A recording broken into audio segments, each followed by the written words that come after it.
I'm Tracy Baxter with today's Record Newswatch. Sullivan County Sheriff's deputies are calling them a family burglary team. And they say they left behind a critical piece of evidence during their most recent break-in, an oil slick from their car that had been parked in the driveway of the burglarized residence. Now, a father, son, and mother from Callicoon have been linked to several recent burglaries in the Jeffersonville-Canosa Lake area. 56-year-old Edward Curtis, 53-year-old Mitzi Dunkelberger, and 21-year-old Dylan Curtis now face multiple counts of burglary and criminal possession of a stolen property. At the time of their arrest, officers discovered their SUV leaking oil. Deputies have since recovered quantities of jewelry, cash, alcohol, and antiques that were stolen from empty homes. Sheriff's Office is working with state police on some of their cases where telltale oil puddles were left in the driveway of homes that have been broken into. While you were sleeping, the state Senate early this morning approved a bill that would exempt retired law enforcement officers from the new ammunition restrictions contained in the state's SAFE Act, the new gun control law. The exemption passed 49-14 with some senators, Hudson Valley Republican Greg Ball among them, upset with the 2 a.m. vote. He and others had wanted the SAFE Act repealed in its entirety. The Assembly passed the law enforcement exemption last month. Governor Andrew Cuomo is expected to sign the exemption into law. It was bad, but it could have been a lot worse. A driver had to be rescued from his bus that had veered off Route 17 eastbound near exit 129 in the town of Monroe last evening. The vehicle tore through a guardrail and tipped over onto its side into a ditch. There were no passengers aboard the commuter bus that was coming from Monticello. Some Good Samaritans and state troopers climbed on board the tipped bus to get the driver out through a window before firefighters arrived on scene.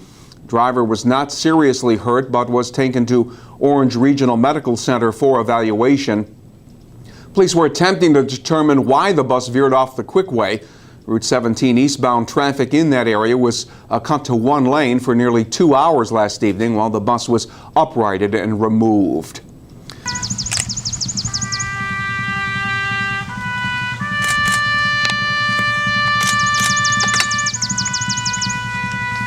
They came to say a final goodbye. Family and friends of Lieutenant Colonel Jaimie Leonard attended yesterday's funeral services at West Point for a 39-year-old woman from Warwick who distinguished herself during a military career that began following her graduation from West Point in 1997.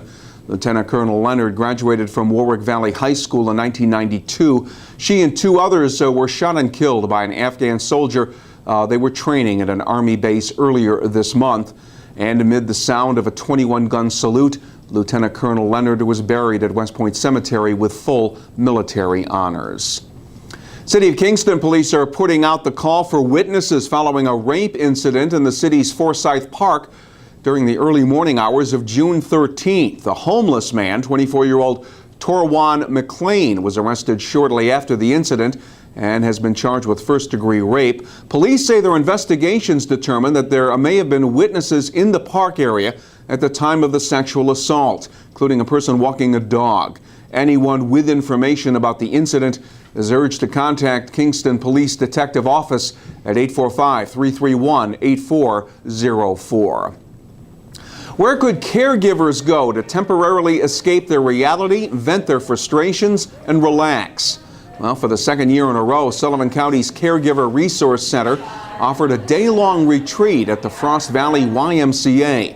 And earlier this week, close to 20 area caregivers, folks whose lives are spent caring for a loved one, got the chance to take a break from their daily challenges through arts and crafts, healthy exercise, or just by simply listening to the soothing sounds of Monticello harpist Jan Hirsch. Frost Valley donated its grounds and nursing staff, and the Meisner Agency and Wellness Home Care paid for lunch and snacks. State Office of the Aging estimates that more than 2.2 million people function as informal caregivers here in New York State. $1 million, that is the projected profit Sullivan County officials hope to realize from last week's annual auction of about 350 tax delinquent properties. Sales from auction bids total more than $3.5 million.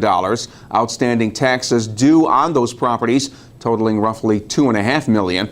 Sullivan County Deputy Treasurer Nancy Buck says the county's profit figures to be a little lower than $1 million since some successful bidders will fail to complete their purchase. But for those who do, it means the property gets back on Sullivan County's tax rolls. And it started out as a response to a mother-son domestic dispute, but it became something more for Sullivan County Sheriff's deputies who were called to the residence on Huron Trail in Glen Spey. While attempting to mediate the argument, deputies spotted what they say was a medium-sized marijuana growing operation in a bedroom. The room contained 44 plants in various stages of growth, along with grow lights and ventilation. The discovery led to the arrest of 45-year-old Edwin Anderson for felony marijuana possession. He was also charged with harassment regarding the dispute with his mother. We enjoyed great weather on this first official day of summer, and we're expecting more of the same this weekend. Saturday will be mostly sunny with temperatures in the low to mid 80s. Sunday more sunshine, but it will be more humid with the highs around 85 degrees. Stay connected to what's happening by reading the weekend editions of the Times-Herald Record.